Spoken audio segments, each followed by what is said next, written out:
জাতীয় নির্বাচনে সরাসরি অংশ নিতে খুব শীঘ্রই দেশে ফিরবেন বিএনপির ভারপ্রাপ্ত চেয়ারম্যান তারেক রহমান। সকালে বিবিসি বাংলাকে দেয়া এক সাক্ষাৎকারে একথা বলেছেন তিনি। বিবিসি বাংলায় দেয়া এই সাক্ষাৎকারে তারেক রহমান দেশে দ্রুত স্থিতিশীল পরিবেশ ফিরিয়ে আনতে দ্রুত নির্বাচনের তাগিদ দেন।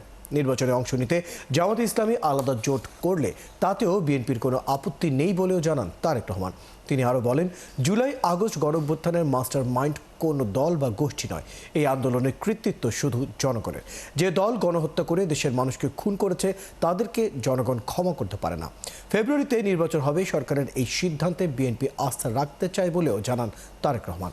এছাড়া যার প্রতি সংসদীয় এলাকায় জনসমর্থন আছে, মনোনয়নের ক্ষেত্রে এমন প্রার্থীকে গুরুত্ব দেওয়া হবে বলেও জানান বিএনপির ভারপ্রাপ্ত চেয়ারম্যান। নির্বাচন যেখানে একটি মানে জনগণের সম্পৃক্ত এরকম একটি নির্বাচন হবে, সেখানে তো অবশ্যই আমি নিজেকে দূরে থাকতে পারবো না, আমাকে আসতেই হবে। স্বাভাবিকভাবেই মাঠেই ইনশাল্লাহ থাকবো আমি। জনপ্রত্যাশিত যে নির্বাচনটি অনুষ্ঠিত হতে যাচ্ছে, ওনার শারীরিক সক্ষমতা যদি অ্যালাউ করে ওনাকে, নিশ্চয়ই উনি কিছু না কিছু ভূমিকা রাখবেন। এই আন্দোলনের ক্রেডিট দল মত নির্বিশেষে বাংলাদেশের জনগণের, কোনো একটি রাজনৈতিক দলের নয়। যত দ্রুত নির্বাচনটি হবে তত দ্রুত দেশের মধ্যে একটি স্থিতিশীলতা আসবে। ইলেকশন হলে তো ইলেকশনে প্রতিযোগিতা থাকতেই পারে, এতে উদ্বেগের কি আছে? বিএনপি তো আগেও নির্বাচন করেছে, বিভিন্ন সময় বিএনপি নির্বাচন করেছে, কম্পিটিশন করেই বিএনপি নির্বাচন করেছে, প্রতিযোগিতা করেছে। এই সকল হত্যা, এই সকল নির্যাতনের জন্য যারা দায়ী, যারা এসবের হুকুম দিয়েছে, তাদের প্রত্যেকের বিচার হতে হবে। ত্রয়োদশ জাতীয় সংসদ নির্বাচন নিয়ে আজ গণমাধ্যম কর্মীদের সাথে সংলাপ করছেন নির্বাচন কমিশন। সেখানে কথা বলছেন একাত্তর টিভি সিইও এবং হেড অফ নিউজ। আমরা সরাসরি চলেছি সেখানে।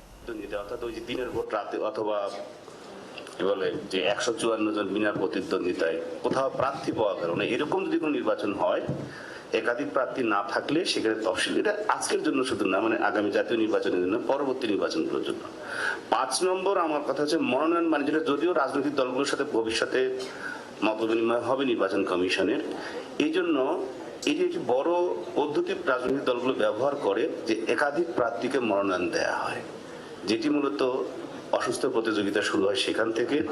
এবং এরকম ভাবে না দিয়ে যদি একজন প্রার্থীকে মনোনয়ন দেয়, সেহেতু সেক্ষেত্রে এই মনোনয়ন বাণিজ্য নির্বাচন কমিশনও এই পদ্ধতির মধ্যে প্রবেশ করিয়ে তাদের স্টেক হোল্ডার বা তাদের যারা তাদের কাছে যারা নির্বাচন কমিশনের কাছে জবাবদিহিতা করতে বাধ্য যে রাজনৈতিক দলগুলো, সেটি কিন্তু তারা প্রতিপালন করতে বাধ্য হবে। 6 নম্বর হচ্ছে যে ভোট কেন্দ্রে, মানে কোনো ভোটার ভোট কেন্দ্রে না গেলেও তার ভোটটি অন্য কেউ, এটি যদিও প্রধান নির্বাচন কমিশনার মহোদয় নিশ্চিত করেছেন যে এটি হবে না, তো সেই বিষয়ে আমার বলার দরকার নেই। আর নির্বাচনী মাঠে আমরা যারা গণমাধ্যম কর্মী, এখন না হয় একটু অফিসে আমরা বসতেছি এসির মধ্যে, কিন্তু আসলে নির্বাচনের দিন ঠিক বসা হবে কিনা জানি না। আমরা চাই আবারও ফিরে যেতে মাঠে, সেখানে অবাধে, অর্থাৎ যাদের পাশ থাকবে তারা ঠিক, আমরা কোন কেন্দ্রে যাই, যে কেন্দ্রে আমরা খবর পাই যে ওই কেন্দ্রে ভোট রিগিং হচ্ছে, আর সব কেন্দ্রে আমরা কিন্তু যাইনি, কারণ যে কয়েকটি ভোট কেন্দ্র বাংলাদেশে আছে অতগুলো আমরা যদি আরো ডাবল লোক নিয়োগ দিই তবু কিন্তু সম্ভব না। কিন্তু আমরা সুনির্দিষ্ট কিছু অভিযোগের ভিত্তিতে, তথ্যের ভিত্তিতে আমরা সেসব কেন্দ্রে যাওয়ার, সেখানে যাওয়ার ক্ষেত্রে যে ধরনের বিধিবিধান আছে সেটি আমাদের জন্য অনেকটা সহায়ক নয়। অনেকে গিয়ে ঠিক তাৎক্ষণিকভাবে না, আমরা যাওয়া উপস্থিতি টের পাওয়ার পরে তো যারা ওই কাজের সাথে মানে আমি বলবো নির্বাচন কার্য বিষয়ে যারা জড়িত, তারা তো তখন সাবধান হয়ে যাবেন, আমরা ধরতে পারবো না। এবং আমরা ধরতে না পারলে আপনাদের সহযোগিতা চাচ্ছেন সেটাও তো আমরা দিতে পারবো না। প্রধান নির্বাচন কমিশনার মহোদয় যেটা বলেন যে উনি ভালো নির্বাচন করতে, ভালো নির্বাচনের এটা করার ক্ষেত্রে যারা ব্যত্যয় সৃষ্টি করছে তাদেরকে তো আইডেন্টিফাই করতে হবে, এরকম একটা ইসের মধ্য দিয়ে। আর অনলাইন অফলাইনে উভয়ভাবেই মনোনয়নপত্র দাখিল করার ব্যবস্থা নিশ্চয়ই এবারে হবে সেটি। আর নির্বাচন কমিশন সচিবালয় কর্মকর্তা আছে, এটা আমার অন্য বিষয় ছিল, এটা আজকের বিষয় না। সর্বশেষে এইভাবে আসি যে ভোটের দিন এই ব্যালট পেপার পাঠানো নিয়ে আমরা আগে থেকেই বলে আসছি কথা কয়েক দফায়, যে ভোটের দিন সকালে কি কেন্দ্রে ব্যালট পেপার পাঠানো যাবে কিনা, আগে না, অর্থাৎ ভোট শুরুর ঠিক আগ মুহূর্তে ব্যালট পেপার কেন্দ্রে কেন্দ্রে পৌঁছে যাবে। আর যদি এটি ইলেকশন রিফর্ম কমিশনও অনেক কথা বলছেন, রাজনৈতিক দলগুলো বলছেন যে ভোটের সংরক্ষিত নারী আসন সেটি এখানে আজকে আলোচনার বিষয় নয়। একই রকম ভাবে সর্বশেষ আরো 4টা বিষয় বলবো, তার আগে শুধু একটু বসে নাগরিকদের যে কোনো অভিযোগ গ্রহণ এবং দ্রুত নিষ্পত্তির জন্য নির্বাচন কমিশন সচিবালয় ও মাঠ পর্যায়ে কার্যালয়ে অভিযোগের নিষ্পত্তি কেন্দ্র স্থাপন করবেন কিনা এবার। আর সিভিক এডুকেশন, ভোটার এডুকেশন কর্মসূচি, এইসব আপনারা নিশ্চয়ই আমার চাইতে ভালো বুঝেন। মাননীয় প্রধান নির্বাচন কমিশনার, আপনি বলছেন যে এআই ডিসইনফরমেশন, মিসইনফরমেশন এই শব্দটি বলছেন, যদিও আমাদের সাংবাদিকদের সম্পর্কে অনেক ধারণা আছে, অনেক টেলিভিশন সম্পর্কে অনেক ধরনের পারসেপশন আছে। একাত্তর টেলিভিশন আমি দায়িত্ব নেওয়ার পরে যেটি আগে বিভিন্ন গণমাধ্যম হয়েছে সেটি এবার যাতে না হয়, এই জন্য ফেক নিউজ স্ক্যানার নামে আমি নিজের একটা প্রোগ্রাম ডিজাইন করে এখন প্রতিদিন এটা হচ্ছে।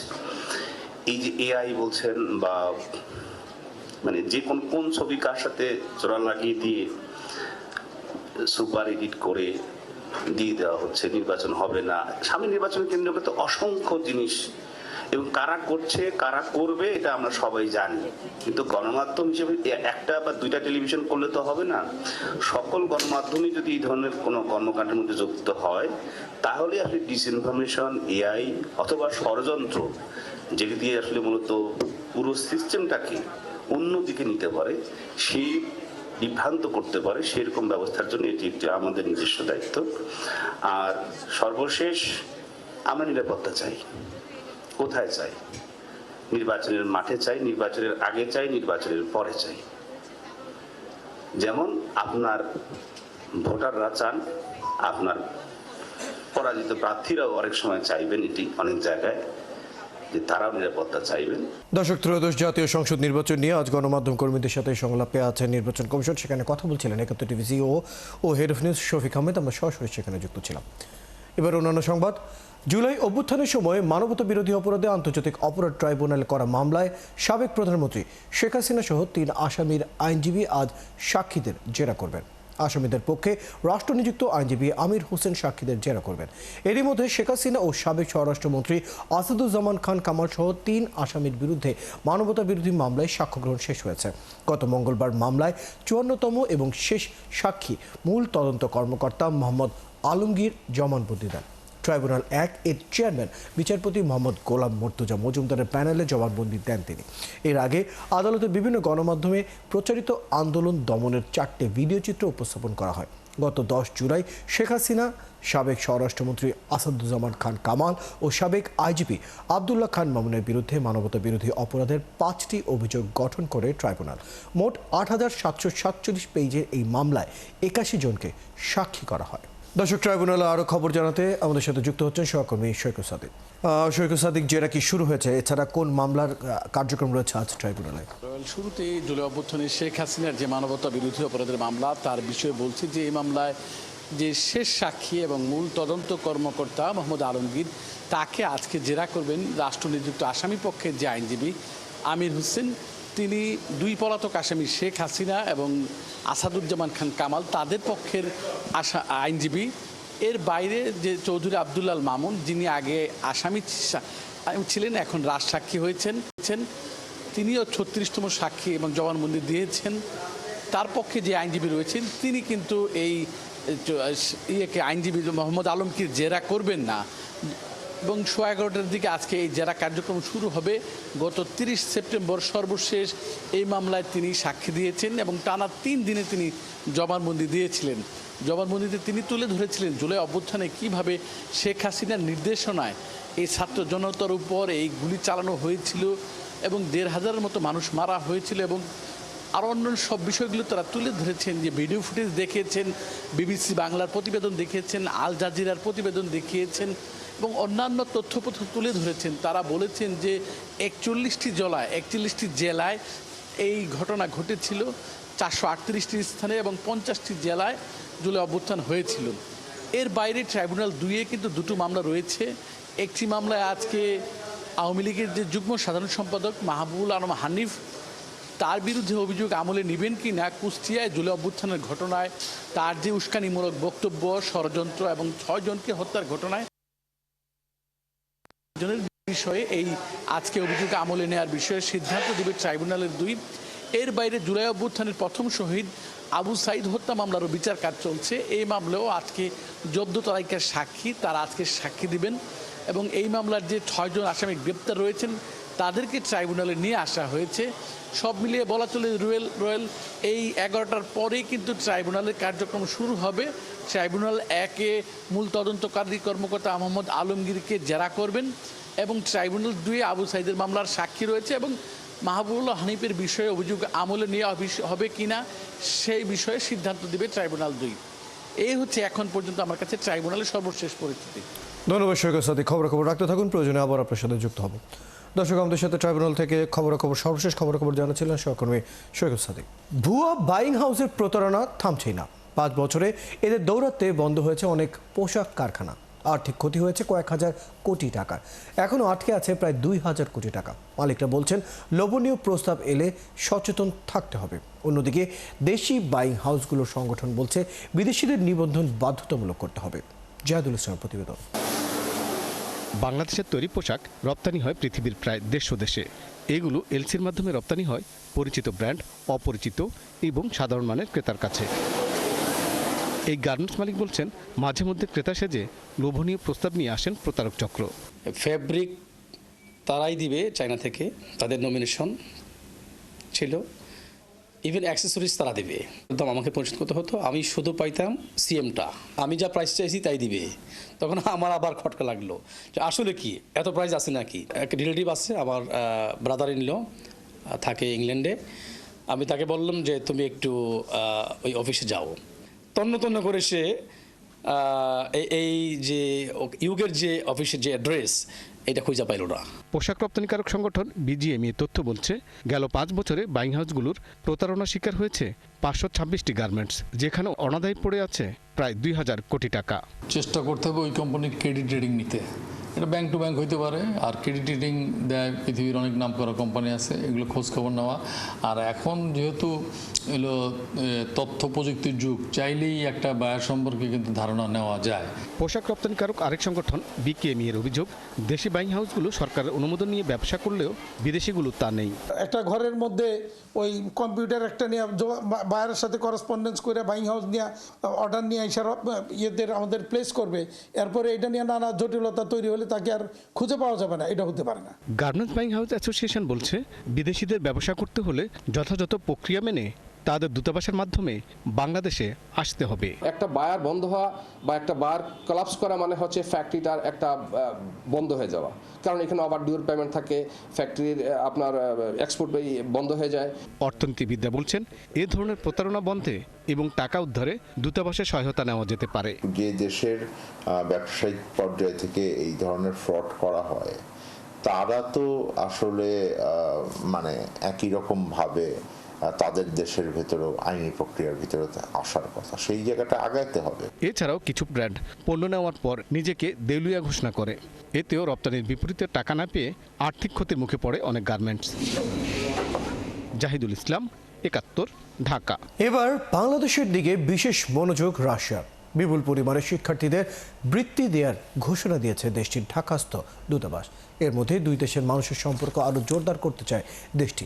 বিশেষজ্ঞরা বলছেন মানুষের সাথে মানুষের সম্পর্ক বৃদ্ধি করে এমন যে কোনো উদ্যোগ ইতিবাচক। রিপোর্ট করেছেন সুফিয়ান ফারাবি। আয়তনের দিক থেকে পৃথিবীর সবচেয়ে বৃহৎ দেশ রাশিয়া আমন্ত্রণ জানাচ্ছে বাংলাদেশের শিক্ষার্থীদের। রাষ্ট্রীয় খরচে দেশটিতে প্রায় 250 বাংলাদেশি শিক্ষার্থীকে পড়াশোনার সুযোগ দিতে চায় রাশিয়া। পুরোপুরি বরফে ঢাকা দেশটির বেশ কিছু ইউনিভার্সিটি আছে আন্তর্জাতিক র্যাঙ্কিংয়ে, তাই সে দেশে নিজেদের ভবিষ্যৎ গড়ার পরিকল্পনা করছেন বাংলাদেশি শিক্ষার্থীরা। পৃথিবীর টপ ইউনিভার্সিটির ভিতর যে ইউনিভার্সিটিগুলো রাশিয়াতে আছে সেখানে আসলে গভর্নমেন্ট একটা বিনামূল্যে সরকারিভাবে আমাদের পড়ার সুযোগ করে দিচ্ছে। আমার মাস্টার্স করার ইচ্ছা আছে রাশিয়াতে।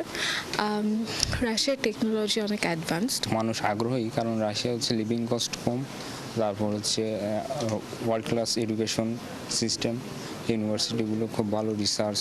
ঢাকায় রাশিয়ান হাউসের ভারপ্রাপ্ত পরিচালক জর্জ লেটসুসবায়া ৭১-কে জানান, গত বছরের চেয়ে শতাধিক স্কলারশিপ বাড়িয়েছে দেশটি। স্কলারশিপের সংখ্যা বাড়ানো হয়েছে কারণ আমরা চাই বাংলাদেশে দক্ষ জনশক্তি তৈরি হোক। এটা আমাদের দ্বিপাক্ষিক সম্পর্ককে আরও মজবুত করবে। কূটনৈতিক সম্পর্ক আরও জোরালো করতে রাশিয়া কাজ করছে। বাংলাদেশের শিক্ষার্থীদের দক্ষ করতে আমরা স্কলারশিপ বৃদ্ধির এই সিদ্ধান্ত নিয়েছি। বিএনপি চেয়ারপারসনের পররাষ্ট্র বিষয়ক বিশেষ সহকারী সাইমুম পারভেজ মনে করেন, শিক্ষার্থী বিনিময়ের এই আয়োজন সকল দেশের সঙ্গে বাড়ানো যেতে পারে। রাশিয়া যদি প্রচুর পরিমাণে স্কলারশিপ দেওয়ার জন্য ব্যবস্থা করে বাংলাদেশের শিক্ষার্থীদের, সেটা কোনো খারাপ খবর না বলেই আমি মনে করি। বরং শুধু রাশিয়া না, রাশিয়া, চায়না, ভারত, যুক্তরাষ্ট্র, অস্ট্রেলিয়া, যত গুরুত্বপূর্ণ এই পৃথিবীর দেশ রয়েছে, সব দেশেই বাংলাদেশিরা আরও প্রচুর পরিমাণে শিক্ষা লাভ করার জন্য যাবেন। যখন তারা দেশে ফিরে আসবেন, তখন কিন্তু সেই জ্ঞানগুলো পররাষ্ট্রনীতি প্রণয়নের জন্য আমাদের কিন্তু অনেক কাজে দেবে।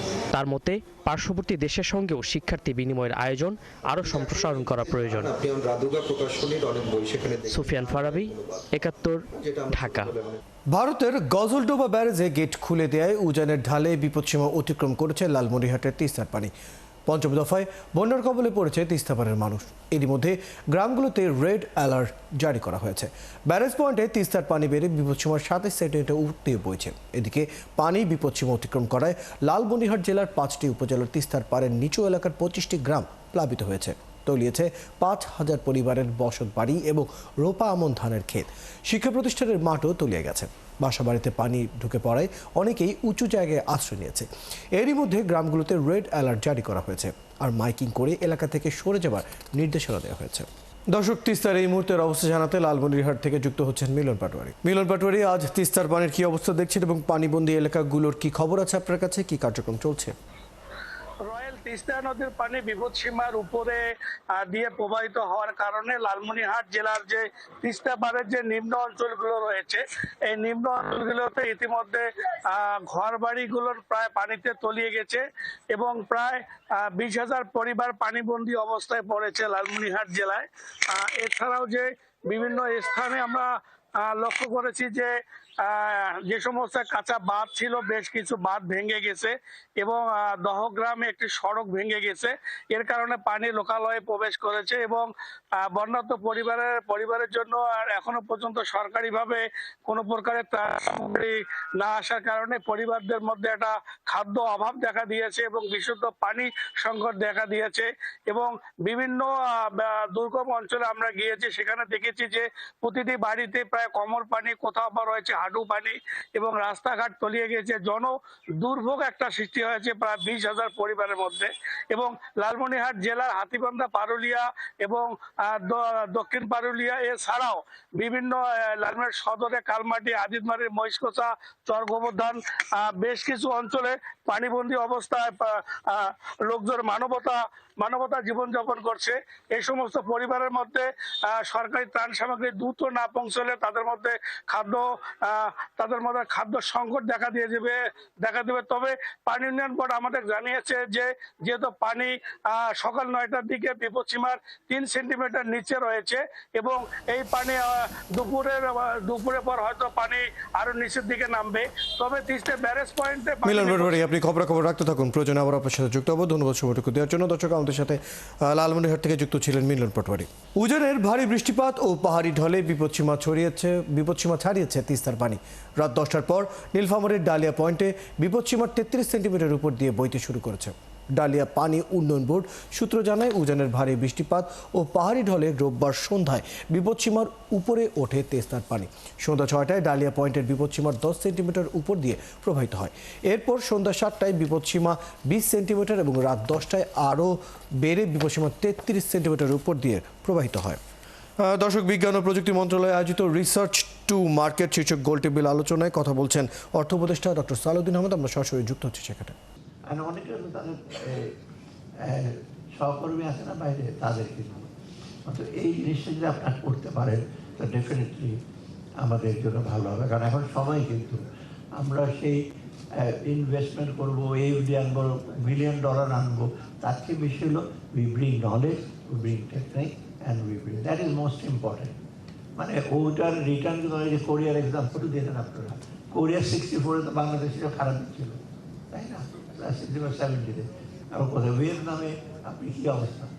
ভিয়েতনামে যারা গেছেন, আমি তো 5বার গেছি ভিয়েতনামে, ওখানে কীভাবে সে নেয় আর্লি 80 থেকে নট যে অনেক কিছু ইনভেস্টমেন্টে ভাসিয়ে ফেলছে, তাদের রেগুলেটরি রিজিম, পলিসি সাপোর্ট এবং সেইগুলো অনেক সেই জন্য ওরা এগিয়ে আসছে। চায়নার কথা তো বাদই দিলাম, সেই চায়না যেটা বললেন না, মানে আমাকে আমি ডিজিএফএ হলো চাইনিজ ভদ্রলোক, রোমে গেলাম, তার ওখানে বলে দেখো তো why don't you use IT and science in every field. বলুন আমি চায়না এত বড় দেশ, একটা জিনিস। দর্শক, বিজ্ঞান ও প্রযুক্তি মন্ত্রণালয়ের কথা রিসার্চ টু মার্কেটে কথা বলছেন অর্থ উপদেষ্টা সালাউদ্দিন আহমেদ। আমরা সরাসরি সেখানে যুক্ত ছিলাম। বৌদ্ধ ধর্মাবলম্বীদের দ্বিতীয় বৃহত্তম ধর্মীয় উৎসব প্রবারণা পূর্ণিমা আজ 3 পার্বত্য জেলায় নানা আয়োজনে চলছে এই উদযাপন। সকাল থেকে খাগড়াছড়ির ধর্মপুর অর্যবন বিহার, গোলাবাড়ি আর্য অরণ্য ভাবনা কুঠির বৌদ্ধ বিহার সহ বিভিন্ন বৌদ্ধ বিহারে রয়েছে ফুল পূজা, বৌদ্ধ পূজা। এছাড়াও বৌদ্ধ ধর্মাবলম্বীরা বৌদ্ধ ভিক্ষুকদের কাছে পঞ্চশীল প্রার্থনার পর বুদ্ধ মূর্তি দান, সংঘদান, অষ্টপরিক্ষকার দান, বর্ষবাসের চিবরদান, পিণ্ডদাস এবং স্বধর্ম শ্রবণ সহ নানা ধর্মীয় আচার অনুষ্ঠান হবে। মূলত আষাঢ়ী পূর্ণিমা থেকে আশ্বিনী পূর্ণিমা পর্যন্ত 3 মাস বর্ষাবাসের পর এই প্রবারণা পূর্ণিমা পালন করে থাকেন বৌদ্ধ ধর্মাবলম্বীরা। এই 3 মাস বৌদ্ধ ভিক্ষুকরা ধ্যান, সাধনা, সমাধি, প্রজ্ঞা পালন করে থাকেন। প্রবারণা পূর্ণিমার পর থেকে শুরু হয় মাসব্যাপী কঠিন জীবনদান। দর্শক, আবারও ফিরছে ট্রাইব্যুনাল প্রসঙ্গে, সেখানে চিফ প্রসিকিউটর কথা বলছেন। আমরা সরাসরি যুক্ত হচ্ছি। যাত্রা শুরু হয়েছে, অনেকগুলো মামলার চূড়ান্ত পর্বে রয়েছে। সুতরাং জাতির যে প্রত্যাশা ছিল যে এই নিকৃষ্টতম হত্যাকারীদের, গণহত্যাকারীদের, মানবতা বিরোধী অপরাধ সংগঠনকারীদের বিচার এই বাংলাদেশে যাতে হয়, সেটা হওয়ার ব্যাপারে আন্তর্জাতিক অপরাধ ট্রাইব্যুনাল সঠিক রাস্তায় আছে। তারা দৃঢ় প্রতিজ্ঞার নিয়ে এই কাজটা করে যাচ্ছেন। আমরা আশা করছি মানুষের প্রত্যাশিত সময়ের মধ্যেই তাদের এই বিচার কার্য সম্পাদন করা সম্ভব হবে। পলাতক আছে, এটাই রিপোর্ট। পলাতক থাকলে কোথায় আছে সেটা তো আর সুনির্দিষ্ট করা যায় না। তাকে গ্রেপ্তারের জন্য সর্বাত্মক চেষ্টা চালানো হয়েছে, পাওয়া যায়নি। ফর্মাল চার্জ দাখিল হওয়ার পরে আবারও গ্রেপ্তারি পরোয়ানা জারি হয়েছে, আবারও তারা চেষ্টা করবেন এবং যতক্ষণ পর্যন্ত তাদেরকে গ্রেপ্তার করা সম্ভব না হবে আইন শৃঙ্খলা রক্ষাকারী বাহিনী তাদের পেছনে লেগে থাকবেন, চেষ্টা করবেন তাদের গ্রেপ্তার করে বিচারের মুখোমুখি করার জন্য। যদি মুখোমুখি করা না যায়, আইনের সুনির্দিষ্ট বিধান আছে, আইনের বিধান অনুযায়ী এই বিচার কার্য পরিচালিত হবে।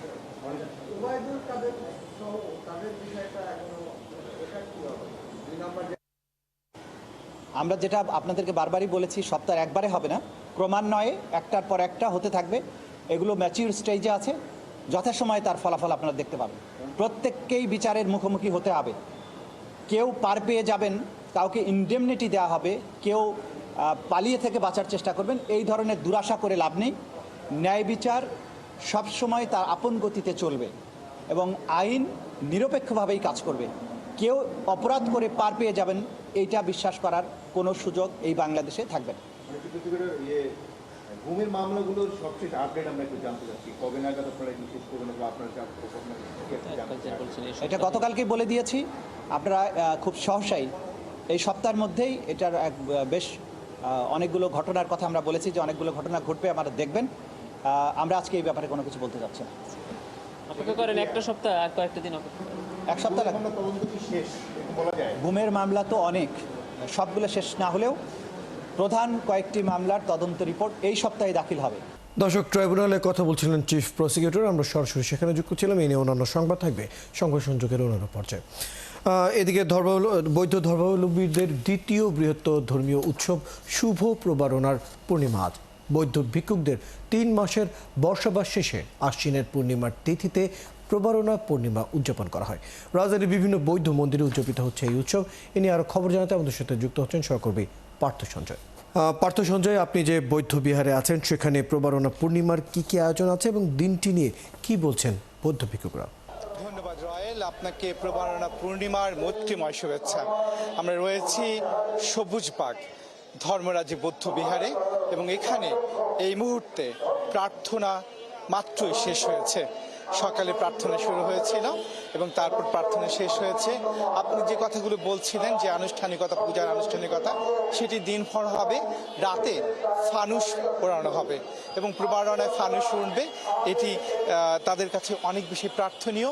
এবং একই সঙ্গে বলে রাখি, আপনি যেমনটা বলছিলেন, আষাঢ়ী পূর্ণিমা থেকে শুরু করে 3 মাসে বর্ষাবাস শেষে ভিক্ষুরা এই দিনে আসলে তার শুভেচ্ছা জানান একে অপরকে, একে অন্যের সঙ্গে ক্ষমা প্রার্থনা ভাগ করে নেন।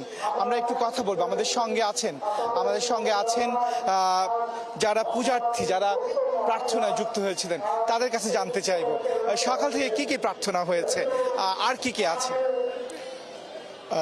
আমাদের সকাল থেকে আমাদের বৌদ্ধ পূজা, সঙ্গদান, অষ্টপরিষ্কার দান এবং এইমাত্র শেষ হলো। হ্যাঁ, আমাদের বিকালবেলার মূল প্রোগ্রামটা হচ্ছে আমরা জগতের সকলের উদ্দেশ্যে প্রথমে আমরা প্রার্থনা করব। প্রার্থনা করার পরে আমাদের সন্ধ্যায় ফানুস উত্তোলন করব। এই হচ্ছে আমাদের আজকের অনুষ্ঠানটা হচ্ছে মূলত প্রবর্ণা। প্রবর্ণা শব্দের আবিধানিক অর্থ হচ্ছে প্রকৃষ্ট রূপে পারণ। আর মহাকারণিক তথাগত বুদ্ধ কর্তৃক মানুষের প্রতি উপদেশ, পাপ কাজ থেকে বিরত থাকা, কুশল কার্য সম্পাদনের মধ্য দিয়ে নিজ চিত্তকে পরিশুদ্ধ রাখা। প্রবারণের এই বাণী, বুদ্ধের এই বাণী ছড়িয়ে পড়বে এমন প্রার্থনাতে আসলে সকাল থেকে এই বৌদ্ধবিহার সহ সারা দেশের সব বৌদ্ধবিহারে আনুষ্ঠানিকতা চলছে। আর একটি বিষয় বলে রাখি, রয়্যাল আজকের পর থেকে, আগামীকাল থেকে শুরু হবে কঠিন চিবরদান উৎসব এবং সেই কঠিন চিবরদান আজকের পরেই সেটি হবে এবং সেটিও 1 মাস ধরে চলবে। এই প্রবারণা পূর্ণিমাকে অনেকটা আশ্বিনী পূর্ণিমাও বলে থাকেন বৌদ্ধ ভক্তবৃন্দ।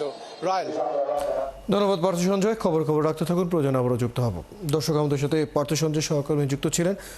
তিনি সেখানকার আজকের বৌদ্ধ ধর্মাবলম্বীদের দ্বিতীয় বৃহত্তম উৎসব প্রবারণার পূর্ণিমা যে আয়োজন যে আজ, সেটি নিয়ে বিস্তারিত জানছিলাম তার কাছ থেকে। শাটডাউন। মার্কিন যুক্তরাষ্ট্রে বাজেট পাশ না হওয়ায় বন্ধ হয়েছে দেশটির সরকারি কর্মচারীদের বেতন ভাতা। চাকরি হারানোর ঝুঁকিতে আছেন তারা। এর কিছুটা নেতিবাচক প্রভাব পড়ছে বাংলাদেশেও। বিশ্লেষকরা বলছেন জটিলতা তৈরি হতে পারে রোহিঙ্গা অনুদান আসার ক্ষেত্রেও, আর ব্যবসা বাণিজ্যের গতি হতে পারে ধীর। আরও জানছেন নাদিয়া শারমিন। সরকারি কর্মচারীদের বাজেট নিয়ে কংগ্রেসের সমঝোতা না হওয়ায় যুক্তরাষ্ট্রের কেন্দ্রীয় সরকার শাটডাউন সংকটের মুখোমুখি হয়েছে। বেতনবিহীন ছুটি বা বেকারত্বের পথে প্রায় 40%, অর্থাৎ 7.5 লাখের মতো ফেডারেল কর্মী। মার্কিন বাজেটের এই অচলাবস্থার প্রভাব এখন ছড়িয়ে পড়ার আশঙ্কা বৈশ্বিক অর্থনীতির নানা প্রান্তেও। আবারও বেড়ে গেছে স্বর্ণের দাম, আর 2 দশকের মধ্যে সর্বোচ্চ বার্ষিক পতনের পথে ডলারের দর। বাংলাদেশে এই শাটডাউনের প্রথম প্রভাব টের পাওয়া গেছে ঢাকাস্থ মার্কিন দূতাবাসের ভেরিফাইড ফেসবুক পেজের কার্যক্রম সীমাবদ্ধ করার ঘোষণার মধ্য দিয়ে। বাংলাদেশের অর্থনীতির প্রধান 3 শক্তি তৈরি পোশাক শিল্প সহ রপ্তানি, প্রবাসী আয়ের প্রবাহ ও আন্তর্জাতিক সহায়তার অনেকটাই যুক্তরাষ্ট্রকেন্দ্রিক। সদ্যই রোহিঙ্গাদের জন্য মার্কিন এককালীন অনুদানেরও প্রতিশ্রুতি মিলেছে। দীর্ঘমেয়াদে যুক্তরাষ্ট্রে এই অচলাবস্থা চললে অনুদান পাঠানোর ক্ষেত্রে জটিলতা তৈরি হতে পারে। এই যে $60 বিলিয়ন যে ফান্ডটা এখানে প্রমিস করা হচ্ছে, এটা ডিসবার্সমেন্টের নিয়ে কি জটিলতা হতে পারে নাকি আমরা জানি না। বিশেষত তৈরি পোশাকের সবচেয়ে রমরমা মৌসুম ক্রিসমাসের আগে এমন পরিস্থিতি ব্যবসায়িক অনিশ্চয়তা তৈরি করতে পারে বলে আশঙ্কা তার। শাটডাউন যদি দীর্ঘমেয়াদী হয় তাহলে কিন্তু বাংলাদেশের 3 রকম সমস্যা হচ্ছে। ক্রিসমাসের সামনে সবচেয়ে বেশি বেচা কেনা হয়, কনজিউমার্স পারচেজ কমে যাবে।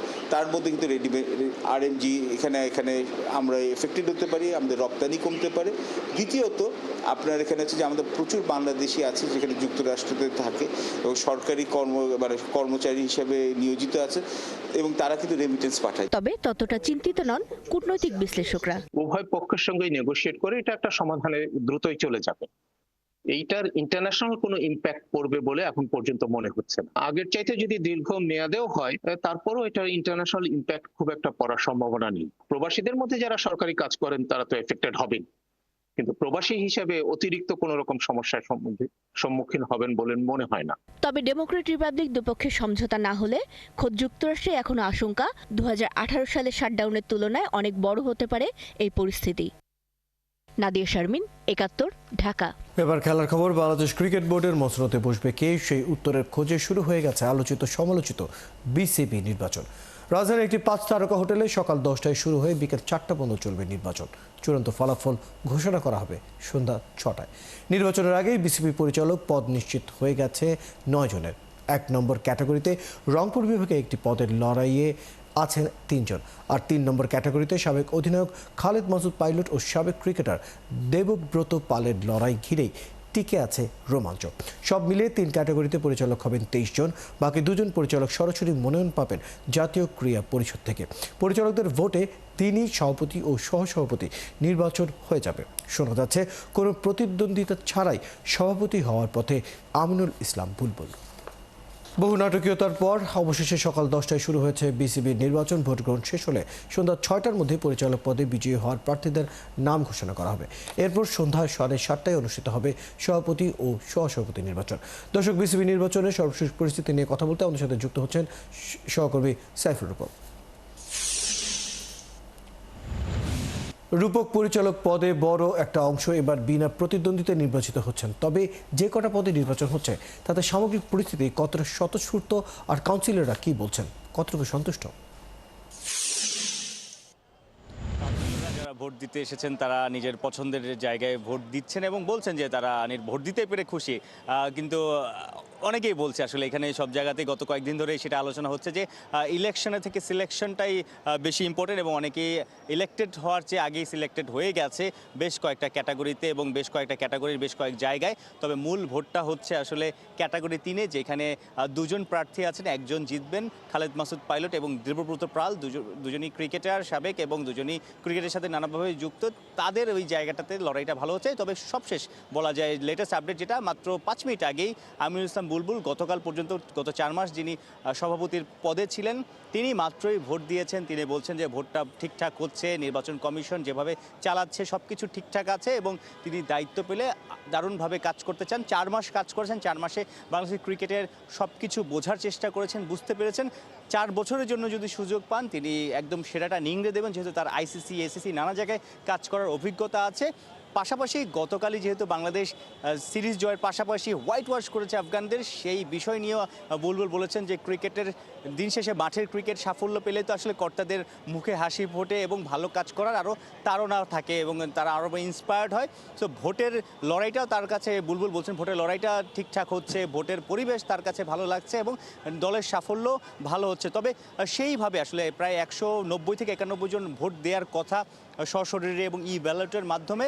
ই ব্যালটে মনে হয় 50-এর উপরে ভোট দিবে, যতটুকু আসলে এক্স্যাক্ট ফিগারটা আমাদেরকে এখনও জানাতে পারেনি, কারণ গতকালই 15টা ক্লাব নতুন করে আবার ভোট দেওয়ার অধিকার পেয়েছে কোর্টের মাধ্যমে। সো লেটেস্ট অনেক কিছু আপডেট হচ্ছে এখানে। তবে খুব বেশি আসলে এই দুপুর 12টা পর্যন্ত আমরা দেখিনি যে খুব বেশি মানুষ ভোট দিতে এসেছে। তবে দুপুরের পরে যেহেতু 4টা পর্যন্ত টাইম আছে, দুপুরের পর মনে হয় অনেকেই আসবে। তবে হেভিওয়েটদের মধ্যে ইতিমধ্যে আমিনুল ইসলাম বুলবুল ভোট দিতে এসেছেন, নাজমুল আবেদিন ফাহিম এখনও আসেননি, সাবেক সভাপতি ফারুক আহমেদও এখনও আসেননি। তবে অনেকেই ভোট দিতে আসবেন। বিকেল 4টার পরে 25 জন পরিচালকের নাম আমরা জানতে পারবো। তারপর সেই 25 জন পরিচালক মিলেই কিন্তু একজন সভাপতি নির্বাচিত করবেন। রয়্যাল, ধন্যবাদ সাইফুর রূপক। খবর রাখতে থাকুন, প্রয়োজনে আবারও যুক্ত হব আপনার সাথে। দর্শক, আমাদের সাথে জাতীয় এবারকার বিসিবির নির্বাচন নিয়ে কথা বলছিলেন সহকর্মী সাইফুর রূপক। আমরা সরাসরি সেখানে যুক্ত ছিলাম। দর্শক, চলছে সংবাদ সংযোগ। সরাসরি সংবাদের অনুষ্ঠান দেখতে চোখ রাখুন 71-এর ফেসবুক পেজে এবং সাবস্ক্রাইব করুন 71-এর ইউটিউব চ্যানেলে। 71-এর সাথে থাকুন।